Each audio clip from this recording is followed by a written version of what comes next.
여러분들 혹시 첫 예배를 기억하십니까? 첫 예배, 많은 분들 각자 다른 경험이 있겠지만은 부모님 손에 억지로 끌려가는 경우가 대다수이고요. 또 친구를 따라가는 경우가 또 우리 젊은 세대에게는 그래도 많이 지금 적지 않게 일어나고 있습니다. 모태신앙, 어머니 태에서부터 어머니가 신앙을 가져서 그렇게 뱃속에서부터 교회에 가게 되는 경우가 있고요. 또 제가 이민교회를 섬기면서 참 그런 경우를 봤어요. 삶이 너무 힘들어서 새벽까지 잠이 안 와서 새벽 4시 반에 일어나 이렇게 드라이브를 하고 있는데 십자가가 보여서 그 새벽 예배에 참여해서 하나님을 만나고 그 예배에 함께 또 하는 그런 또 몇 명이 있다는 것을 제가 좀 목회하면서 또 경험을 했습니다. 저는 첫 예배는 아니지만 제가 이렇게 처음으로 인지 능력이 생겼을 때, 여기는 교회구나, 여기는 아빠구나, 엄마구나, 누나들이구나라는 그런 인지 능력이 생겼을 때 한 3살 정도에 교회의 모습이 좀 기억이 납니다. 누나들은 제가 혼자 또 남자아이니까 저랑 놀기를 굉장히 꺼려했나봐요. 그래서 5살, 4살 되는 저희 누나들은 저를 버리고 둘이 꽁냥꽁냥 이렇게 놀던 모습이 기억이 나고요. 어머니는 이렇게 교회 이 본당에서 이렇게 건반을 치는 모습이 생각이 났습니다. 그리고 또 제 모습도 역시 생각이 나는데, 저는 그 엄마 건반을 치시는 어머니 다리 밑에서 과자를 주워 먹고 있었어요. 이렇게 방석 하나 깔아놓고 과자를 이렇게 주워 먹으면서 과자가 다 떨어지면 엄마의 바지 끄댕이를 잡고 이렇게 더 달라고 소리를 외쳤던 기억이 납니다. 제가 오버플로잉 교회 와서 이 장면, 제가 기억하고 있는 이 장면을 제 눈앞에 직접 본 때가 있었는데, 우리 진호 형제가 금요 예배 때 찬양 인도를 하게 되었어요. 근데 그때 이제 별아랑 진호, 별아랑 우리 기쁨이 다 데리고 와서, 별아랑 우리 규빈이 다 데리고 와서 예배 준비를 하는데, 그날 반주를 우리 기쁨 자매가 했습니다. 기쁨 자매가 여기 이 건반에서 반주를 하는데, 우리 규빈이가 여기 방석 아래에서 과자를 먹는 모습을 보고 제가 어렸을 때 저의 모습이 투영돼서 그만 눈물을 훔치고 말았어요. 근데 아마 기쁨 자매랑 진호 형제는 제가 우는지 아마 보지 못했는데, 저는 그 모습이 너무 마음이 아프게 느껴진 게 아니라 너무 감동이 되더라고요. 내가 어렸을 때 기억하고 있는 교회의 모습이 바로 저 모습입니다. 그래서 아이들의 신앙은 부모님이 굉장히 중요하다는 것을 또 제가 오버플로잉 교회 와서 참 느꼈습니다. 그래서 이렇게 부모님이 섬기는 모습을 보면서 또 함께 동참한 아이들이 어떻게 자라가게 됩니까? 저도 역시 물론 그 은행 가운데서 자라나게 돼서 목회자가 됐지만 그 아이들이 너무나 기대가 됩니다. 여러분들, 교회에서 아이들을 키우는 것은 하나님께 온전히 맡겨드리는 예배의 행위인 줄 믿습니다. 그래서 그 믿음의 행위로 자녀들을 맡겨드리고 또 우리의 삶의 모든 것들을 맡겨드릴 때 하나님께서 책임지시는 인생을 살아내시는 저와 여러분들의 시길 간절히 소망하고 축복합니다. 그래서 오늘 설교 제목은 예수님 가정의 첫 예배. 오늘 누가복음 2장 22절과 24절까지는 이 예수님 가정이 첫 예배를 드립니다. 물론 그들이 베들레헴에서 예수님을 처음 낳았을 때 예배를 드렸겠지만, 공식적으로 예루살렘 성전에서 공식적으로 율법대로 예배를 드린 것은 바로 오늘 본문 소개되어지고 있습니다. 유일하게 복음서에서 예수님의 첫 예배를 다루고 있는 복음서가 바로 누가복음인데, 누가복음이 시작할 때 자신이 편지를 쓰는 그 수신자의 이름을 대고 있어요. 그 수신자의 이름은 바로 데오빌로라는 사람이었는데, 이 데오빌로라는 사람은 로마에서 영향력이 있었던 사람이었습니다. 그래서 이 사람에게 편지를 전하는데 정확하게 빠짐없이, 어떻게 보면 연대기적으로 정말 자세하게 구체적인 정보를 누가는 쓰려고 노력했다는 것이죠. 그리고 또 이 시대는 그레코 로마 시대로서 군사적으로 정치적으로는 로마의 식민지 아래 있었던 모든 나라들이 그 군사적인 부분과 정치적인 부분들이 동일하게 흘러가고 있었지만, 문화적인 것과 학문적인 것은 그리스, 헬레니즘 사상을 매우 권장하는 시기였어요. 그래서 많은 사람들이 이성주의, 정말 어떻게 보면은 그 고차원적인 신앙을 가지고 살아가는 사람들에게 관심이 많았던 터라 이 복음은 정말 혁신적으로 전해질 수 있던 가치가 있었던 시대였습니다. 그것을 바로 그레코 로만 시대라고 하는데, 누가복음은 이 누가가 정말 이 기회를 놓치지 않고 데오빌로라는 그 영향력 있는 사람에게 아주 자세하게 구체적으로 사실적으로 전달하고 있는 복음서입니다.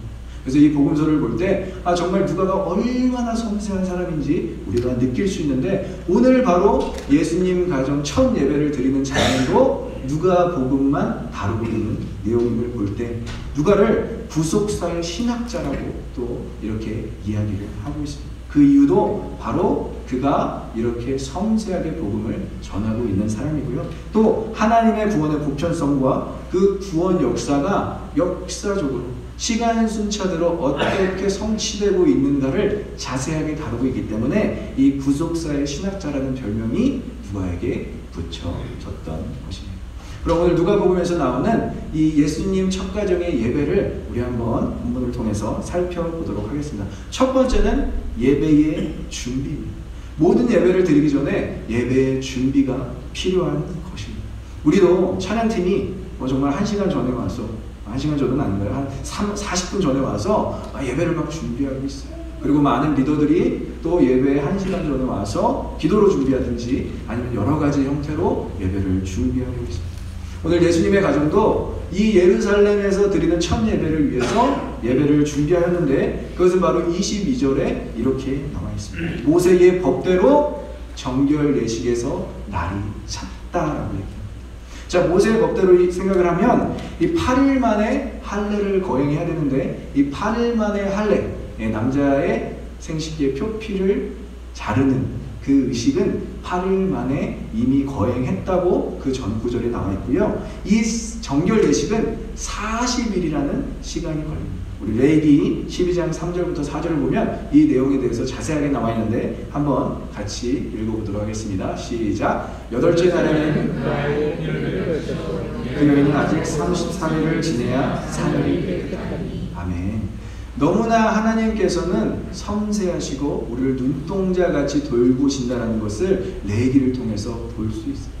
하나님은 그 사모의 건강을 위해서 정결 기간, 정결 예식 기간을 두어서 충분히 사모가 그 피가, 그 쏟아낸 그 피로 말미암아 건강을 이룰 수 있는 가능성이 있기 때문에 그 산모가 건강해지는 기간을 40일을 두셨다는 것이죠. 율법에 지정한 대로 레위기에서 8일 만에 할례를 거행하였을 뿐만이 아니라 40일이라는 정결 기간까지 예수님의 가정은 채우게 되는 것입니다. 그런데 우리가 본문을 보면서 우리가 생각할 수 있는 것은 예수님의 8일 만에 할례와 그리고 40일의 정결 기간은 어디서 이루어졌죠? 베들레헴에서 이루어졌습니다. 베들레헴. 근데 마구간이라고 우리가 추측할 수 없는 것은 마구간은 아니고요. 그 마구간 그 근처에 있는, 예수님이 나는 곳 근처에 있는 아마 집으로 추정이 됩니다. 그렇지만 이 베들레헴이라는 곳은 이 요셉과 마리아에게는 너무나 낯선 곳이었다는 것이죠. 그들의 연고지가 아니었습니다. 그들의 친척도 없고요. 그들의 아는 사람도 없고요. 그냥 어떻게 보면 아우구스토의 그 호적 명령으로 인해서, 호적 조사로 인해서 그들이 예루살렘에 왔지만 거기에 머물 곳이 없어서 베들레헴으로 내려가 결국 예수님을 낳게 되는데, 8일 만에 할례를 거행하고 40일 만에 정결 기간을 다 베들레헴에서 보냈다는 거예요. 이 베들레헴은 요셉과 마리아가 살던 나사렛으로부터 170km나 떨어진 곳이었어요. 그러니까 이곳은 너무나 낯선 곳이었어요. 물론 그 아버지 요셉, 예수님의 인간의 아버지 요셉의 고향으로 우리는 알고 있지만, 그곳은 요셉이 그렇게 살았던 곳도 아니고 그곳에 아는 사람도 없는 그런 낯선 땅이었던 것입니다. 항상 걱정하고 항상 조바심이 있는 마음이 있지만 믿음으로 여러분들이 살아내시기 때문에 이렇게 두 아이의 자녀의 엄마 아빠가 되고, 또 그곳에서 더 아이를 하나님께 드리는 그런 놀라운 믿음이 또 생겨나는 줄 믿습니다. 우리가 하나님의 말씀을 지킬 때에 낯설고 힘들지만 그럴 만한 가치가 있기에 우리는 예배의 준비를 낯선 땅에서도 이루어낼 줄 믿습니다. 낯선 곳이라도 우리가 예배의 준비를 하게 될 줄 믿습니다. 그것이 여러분들이 예배를 준비하는 시작인 거예요. 자, 그러면 예배를 준비했습니다. 그럼 두 번째는 예배의 시작인데, 예배의 시작은 23절에 이렇게 나와 있습니다. 우리 한번 23절을 다시 한번 읽어보겠습니다. 시작. 부족한 자라 한 대로 아기를 주께 드려.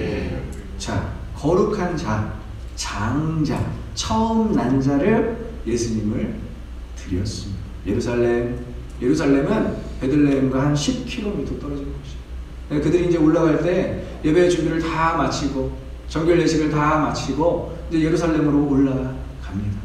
예루살렘에 올라가서 예루살렘 성전에서 예수님을 바치는데 거룩한 자 장자로 예수님을 드리고 있어요. 이 말씀은 출애굽기 13장 2절에 자세하게 설명되어 있는데 우리 한번 출애굽기 13장 2절도 한번 보도록 하겠습니다. 이스라엘 자손 중에서 사람이나 짐승을 방문하고 태에서 처음 난 모든 것은 다 거룩히 구별하여 내게 드리라. 이는 내 것이니라 하니라. 아멘. 이게 하나님의 또 명령이었어요. 출애굽 이후에 모든 장자들은 우리의 것이 아니라, 아까 우리 근천 형제가 기도했잖아요. 우리의 자녀가 아니라 하나님의 자녀입니다. 우리의 소유가 아니라 하나님의 소유입니다 라고 고백하는 장면이 바로 이 장면입니다. 그런데 우리가 그 귀한 장자, 그 귀한 장녀를 어떻게 받죠? 이렇게 생각할 수 있지만 하나님은 특별한 목적이 있어요. 모든 집안은 첫째하기 달렸습니다. 믿으십니까? 첫째만 잘 키우면 둘째, 셋째는 따라온다는 거예요. 이것은 우리가 부모가 아니어도 알 수 있고요. 세상을 살면서 이 첫째의 위치가 얼마나 중요한지 알 수 있어요. 첫 자녀부터 하나님의 자녀로 인식하라는 하나님의 말씀입니다.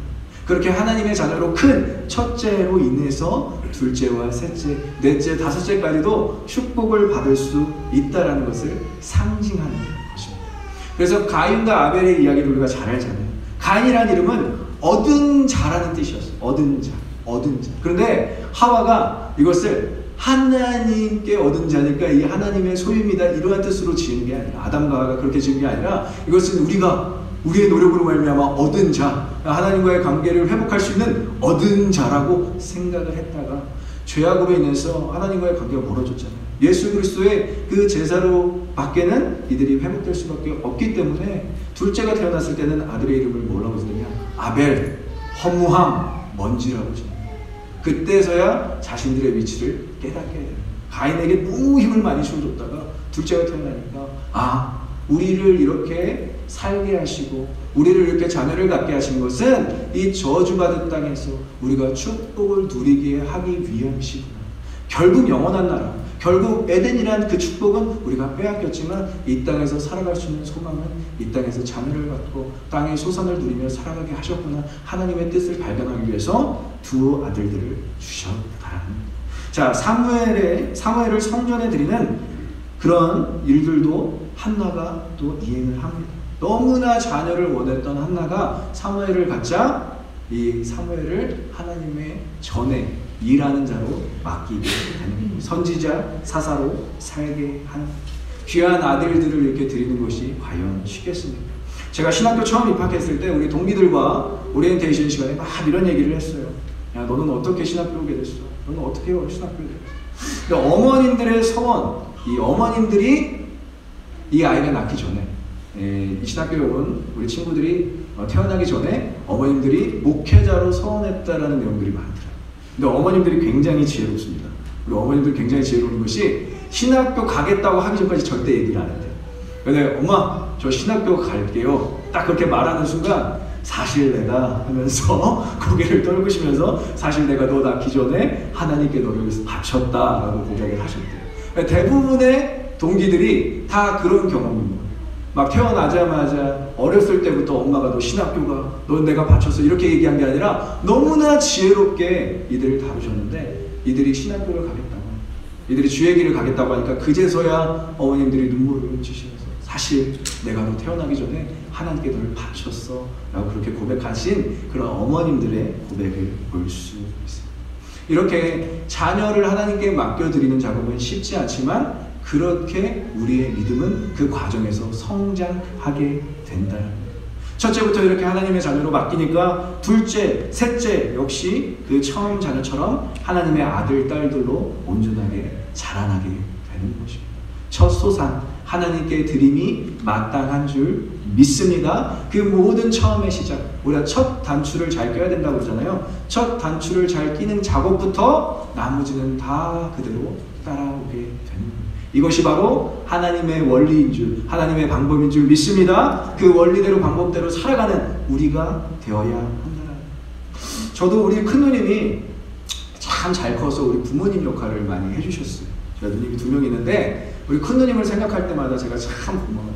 제가 방황할 때마다, 제가 잘못 갈 때마다 잔소리를 너무나 많이 해주셨어요. 저는 우리 누님에게 제3의 부모님이라고 합니다. 나를 낳아주신 부모님은 아버지, 어머니지만 우리 잔소리로 나를 키워준 부모님은 바로 우리 누님입니다라고 그래요. 제가 누님 때문에 너무 잔소리를 많이 들어서 첫째 공포증이 생겼어요.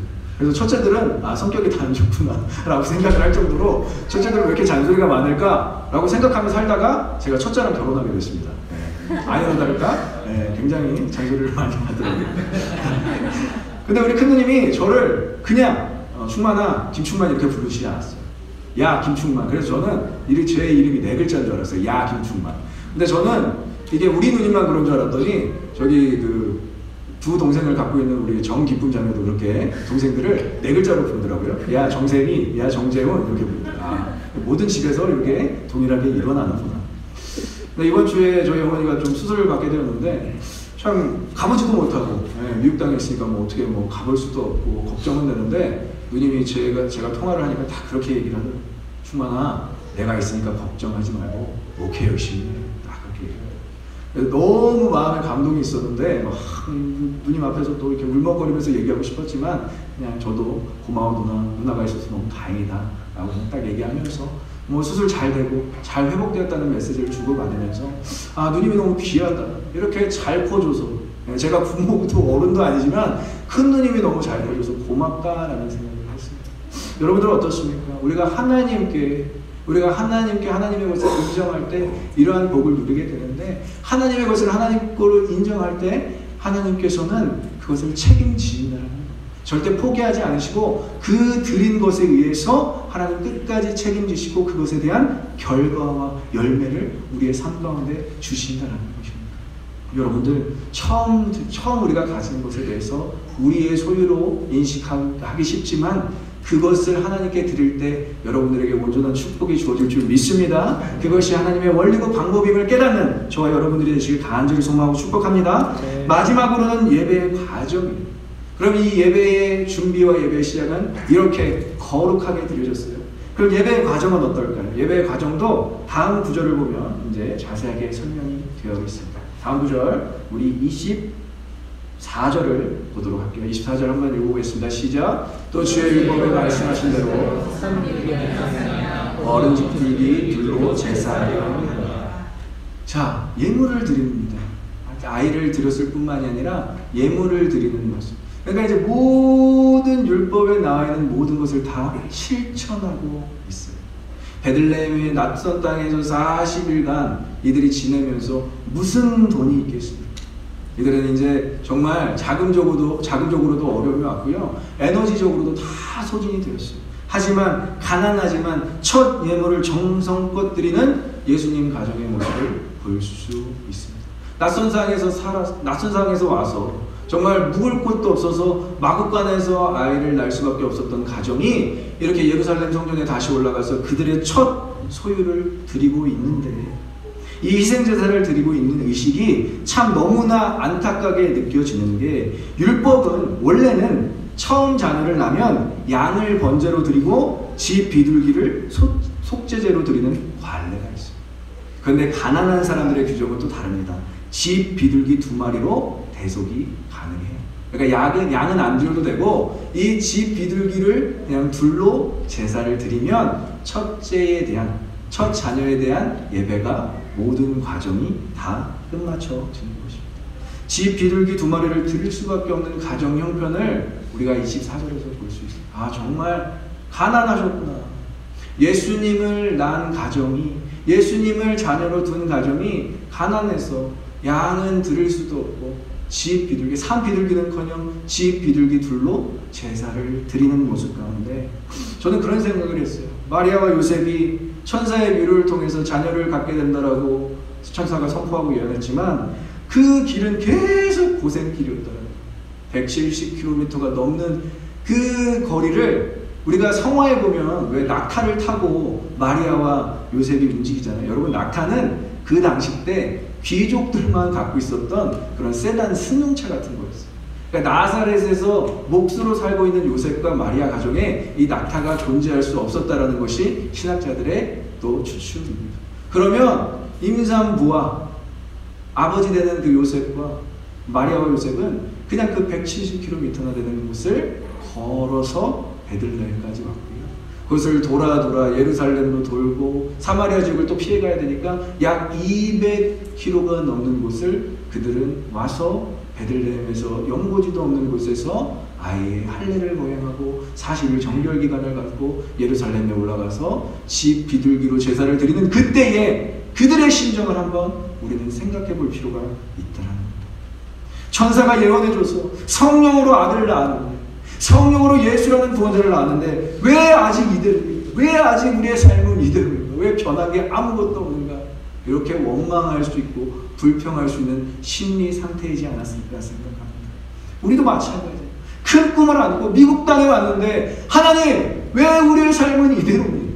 왜 우리는 예배를 매주 드리고 있는데 왜 우리의 삶은 이대로입니까? 라고 원망과 불평을 토로할 때에 하나님의 결과가 놀랍게 이 말씀 후 24절 말씀 후에 하나님의 역사가 막 부어지는 것을 보여줍니다. 이 예배를 드리고 나서 누가 등장하시는지 아십니까? 예루살렘 성전에서 오랫동안 예수를 기다렸던 시므온과 안나라는 사람이 등장합니다. 이 사람을 하나님께서 왜 준비시켜 주셨습니까? 달고 다른 그 감정 상태 가운데 그 달고 달아서 정말 이제는 하나님이라고 하나님께 예배를 드릴 수 있는 힘조차 없는 이 사람들에게 위로를 주시기 위해서 시몬과 안나를 준비시키셨음을 볼 수 있습니다. 그러니까 예배의 시작과 예배 준비와 예배 시작과 예배 과정을 마치면 여러분들 예배의 결과가 일어나는 거예요. 우리가 정말 힘들어서 이 예배를 왔고 하나님을 만났다면 여러분들이 이제 예배의 결과를 기대하셔야 되는 줄 믿습니다. 정말 힘든 마음으로 정말 어려운 마음으로 이 이민 땅에서 전전긍긍하며 살아가고 있지만 이 예배 때 하나님을 만나면 우리는 예배의 결과를 기대하게 되는 사람들이게 될 줄 믿습니다. 하나님께서 그 예배의 결과를 누리게 하시기 위해서 우리를 이 예배 자리까지 인도하셨다는 거예요. 그래서 예배의 그들의 삶은 완전히 바뀝니다. 턴어바웃, 하나님의 결과가 막 부어지고 있어요. 첫 번째 결과는 성전에서 오랫동안 예수를 기다렸던 시몬의 고백을 보면 알 수 있어요. 예수의 부모에게 야, 내가 기다린 아기구나. 그 많은 사람들이 아기를 들고 우리같이 헌화식을 거행하고 있는데 정말 수백만 명의 사람들이 그 제사를 거행하고 있는데 그 구원자 예수 그리스도를 어떻게 알아봤을까요? 시몬은 그 예수 그리스도를 보자마자 이렇게 고백하는 장면을 볼 수 있습니다. 누가복음 2장 28절과 32절을 우리 한번 같이 읽어보도록 하겠습니다. 시작. 시몬이 아기를 안고 하나님을 찬송하여 이르되 내 눈이 주의 구원을 보았사오니 이는 만민 앞에 예비하신 것이요 이방을 비추는 빛이요 주의 백성 이스라엘의 영광이니라. 그의 부모가 그에 대한 말들을 놀랍게 여기더라. 아멘. 여기는 그의 부모가 그에 대한 말들을 놀랍게 여기더라. amazed라고 표현되어 있잖아요. 이건 marveled예요. 위로까지 받아버리는 거예요. 오! 맞네. 우리 아들이 구원자가 맞네. 누구로부터? 성전에서 예수 그리스도가 가정과 함께 그의 가정과 함께 예배를 드리러 오기만을 기다렸던 그 시몬이라는 사람이 아기를 안고 하나님을 찬송하는 장면을 통해서 누가 위로받죠? 그의 부모가 위로를 받게 되는 것입니다. 여러분, 함께 예배를 드리는 성도들을 통해서 이러한 위로를 받으실 수 있고 함께 예배를 드리지 않았어도 우리가 예배를 드린 후에는 이러한 놀라운 하나님의 위로와 하나님의 간섭과 하나님의 함께 하심을 경험하게 될 줄 믿습니다. 그것이 우리가 예배를 드리는 이유인 거예요. 그리고 이들은 다시 이 놀라운 경험을 하고 베들레헴으로 돌아갑니다. 왜? 거기에서 유숙을 했기 때문에. 베들레헴으로 돌아가서 유숙하고 있을 때 누구를 만납니까? 마태복음 2장에 나오는 동방 박사들을 만납니다. 어떻게 그렇잖아요. 기저귀도 갈아야 되고 분유도 사야 되고 아무것도 없어요. 집 비둘기 2마리까지 다 이제 뭐 바치고 나니까 아무것도 없는데 그때 하나님께서 누굴 보내시죠? 동방 박사를 보내시죠. 그들을 통해서 황금과 유황과 모략을 선물로 주시죠. 하나님께 바쳤던, 하나님께 바치고 하나님께 드렸더니 시므온이라는 사람이 야, 너희가 낳은 아들이 바로 구원자야 라고 위로해 줄 뿐만이 아니라 그들이 이제 베들레헴이라는 낯선 땅에 또 가고 싶지 않지만 갔지만 누구를 보내주신다고요? 생각지도 못했던 동방박사를 보내주셔서 황금과 모략과 유황을 줘서 그들이 그거를 갖고 어디로 가죠? 애굽에서. 성경에는 그렇게 나와 있지 않죠. 그들이 그것을 팔아서 애굽에서 잘 살았더라 그렇게 얘기하진 않지만 이 세 가지 예물은 정말 가치가 있는 고귀하고 비싼 거예요. 그러니까 애굽에서 피신하고 있을 때 이 가정은 부족함 없이 살았음을 우리가 알 수 있어요. 누가복음과 마태복음은 그것을 얘기하고 있어요. 예배의 결과는 하나님께서 책임지신다는 것을 철저하게 복음서를 통해서 드러내고 있는 것입니다. 예배의 준비와 시작과 과정은 우리가 하는 거예요. 우리가 하나님께 드리지만 그 예배를 받으시는 하나님께서 우리의 삶을, 우리의 전부를 책임져 주신다는 것이 바로 오늘 예수님 가정 첫 예배가 드린 그런 놀라운 영적 의미인 것입니다. 이것이 바로 우리가 하나님을 예배하는 이유인 것입니다. 말씀을 맺겠습니다. 예배는 첫 번째 하나님의 말씀을 지키는 행위입니다. 하나님의 말씀을 지켜서 여러분들은 안식일 이 7일이 되는 날에 하나님의 말씀을 듣기 위해서 이 자리 가운데 오신 분들인 줄 믿습니다. 오늘도 그 말씀을 지키며 살아내시는 그 예배의 준비를 하시는 저와 여러분 되시길 간절히 소망합니다. 그리고 두 번째는 예배는 우리의 삶을 드리는 것으로 시작합니다. 자녀를 드리고요. 없는 살림 가운데서도 집 비둘기 2마리를 드리는 예수님의 가정을 보면서 그 형식과 과정 모든 것이 하나님께 드리는 것. 그래서 우리가 찬양을 한다라고 얘기하지 않고 찬양을 드린다라고 얘기하는 것입니다. 여러분들 찬양을 드릴 때 우리 찬양팀 정말 열심히 드리고 있잖아요. 우리 함께 찬양과 예배를 온전히 드리시는 저와 여러분들 되시길 간절히 소망하고 축복합니다. 마지막으로 그렇게 예배를 한 우리에게 그럼 무엇이 주어져야 되느냐? 무언가 주어져야 되잖아요. 그렇죠? 우리가 이민 생활하면서 우리가 이 정말 낯선 땅에서 살면서 무언가 우리에게 주어져야 되는데 무언가 주어지는 것이 무엇이죠? 바로 하나님의 축복과 은혜가 우리의 삶에 펼쳐진다는 것. 여러분들 예배를 드리면서 이런 기대감을 갖기를 간절히 소망합니다. 우리가 예배를 드리면서 이런 기대감이 없으면 우리가 예배를 드릴 수가 없어요. 하나님, 나의 삶에 이런 문제가 있습니다. 나의 삶에 해결되지 않은 그런 숙제가 있습니다. 이것을 어떻게 하시겠습니까? 하지만 이 예배를 통해서 나의 시선을 바꿔주시든지 나의 삶을 바꿔주시든지 하나님의 결과가 나에게 임하게 될 줄 믿습니다 라는 마음으로 우리가 예배를 드려야 하는 것입니다. 그래서 저는 여러분들에게 이렇게 얘기하고 싶어요. 요즘에 찬양팀에게 매주 제가 슬로건처럼 얘기하는 건데 따라해볼까요? 예배는 우리의 일부가 아니라 우리의 전부이다. 믿으십니까? 아멘. 우리의 전부를 하나님께 드린다면 하나님은 우리의 전부를 책임져 주실 줄 믿습니다. 아멘. 예수님 가정의 첫 예배는 전부를 다 드렸어요. 하나 있는 아이까지 드리고요. 정말 소유가 없지만 집 비둘기 2마리를 드리면서까지 예배를 드렸고 다시 정말 낯선 땅으로 돌아가면서 아무런 기대 없이 터벅터벅 가고 있는 그 상황 가운데서 시몬이라는 사람을 통해서 위로를 주시고 동방박사를 통해서 그들의 쓸 것을 채우셨습니다. 하나님의 방법으로 위로받는 믿음의 성도들 되시길 간절히 소망하고 축복합니다. 아멘. 예배 후에 하나님의 결과만 기대하자. 하나님! 우리가 하나님을 예배했으니 하나님께서 책임져 주세요. 이 정도는 우리가 하나님의 자녀로서 구할 수 있는 내용이라는 거예요. 오늘도 예배 가운데 승리하셔서 하나님의 결과를 기대하시며 살아내시는 저와 여러분들 되시길 간절히 소망하고 축복합니다. 함께 기도하겠습니다.